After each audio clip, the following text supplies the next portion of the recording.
Wahai Jibril, ceritakan padaku bagaimana neraka itu sesungguhnya. Jibril menjawab, wahai Muhammad, neraka itu bagaikan lubang-lubang yang terdiri dari 7 tingkat. Jarak antara satu lubang dengan yang lain ialah perjalanan 70 tahun. Lubang paling bawah adalah lubang yang paling panas. Nabi SAW meneruskan pertanyaannya, lalu siapakah penghuni lubang-lubang neraka itu, wahai Jibril? Sampaikan kepadaku, Jibril. Jibril menjawab, lubang yang paling bawah diciptakan untuk orang-orang munafik. Lubang yang berikutnya untuk penyembah berhala, lalu untuk penyembah bintang dan matahari. Jibril terus menerangkan penghuni tingkatan neraka hingga lubang yang kelima, tempat umat Yahudi, dan yang keenam dihuni oleh umat Nasrani. Setelah menjelaskan penghuni 6 tingkatan neraka, Jibril diam cukup lama. Rasulullah SAW penasaran dan bertanya kepada Jibril, wahai Jibril, siapakah penghuni neraka yang ke-7? Jibril diam saja tidak menjawab. Rasulullah SAW mengulangi pertanyaannya, tapi Jibril tetap diam.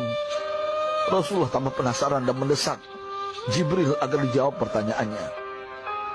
Akhirnya Jibril pun berkata, umatmu, wahai Muhammad, mereka itu para pelaku dosa besar di kalangan umatmu, yang dimana sampai mereka mati belum sempat bertaubat. Mendengar jawaban Jibril, Rasulullah langsung jatuh pingsan. Jibril merangkulnya dan meletakkan tubuh baginda di atas pangkuannya. Tak berapa lama Rasulullah SAW sadar dan langsung menangis bersimbah air mata dengan terisak-isak. Rasulullah mempertegas pertanyaannya, wahai Jibril, apakah benar ada di antara umatku yang masuk neraka? Jibril menjawab, benar wahai Muhammad, pelaku dosa besar di antara umatmu yang belum bertaubat. Setelah itu Rasulullah menghadap kiblat dan sujud kepada Allah dalam isak tangisnya. Sesekali dengan suara pelan beliau membisikkan kata-kata, ummati ya Rabb, ummati, ummati, ummati. Beliau SAW tidak mengangkat kepalanya dalam keadaan seperti itu selama 3 hari 3 malam, kecuali setiap Bilal bin Rabah mengumandangkan azan, barulah beliau bangkit untuk menjadi imam, dan setelah itu kembali sujud lagi. Pada hari ketiga Abu Bakar menyadari hal ini, beliau mengetuk pintu Rasulullah dan mengucapkan salam 3 kali, namun tidak terdengar jawaban. Abu Bakar sedih dan berseru di hadapan pintu Nabi besar Muhammad SAW, apakah ada jalan untuk masuk ke rumahmu ya Rasulullah? Tetap tidak ada jawaban. Di jalan Abu Bakar bertemu sahabat Umar.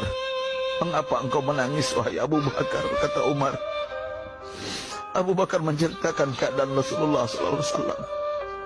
Maka Umar pun melangkah menuju rumah Rasulullah dan terjadilah hal yang sama. Umar pun pulang dan menangis.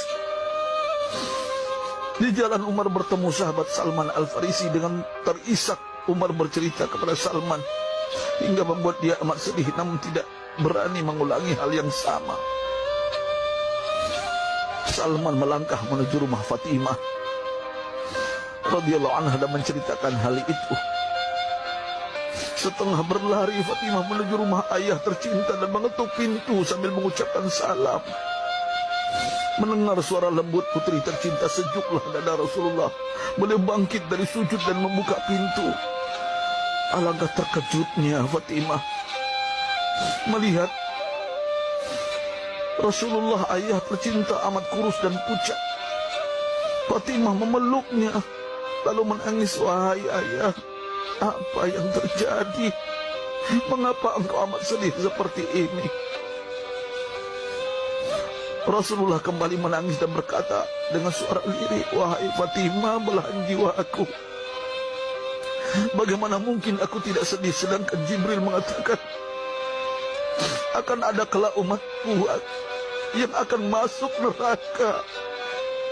Subhanallah. Betapa besar cinta Rasulullah kepada kita umatnya. Sahabatku,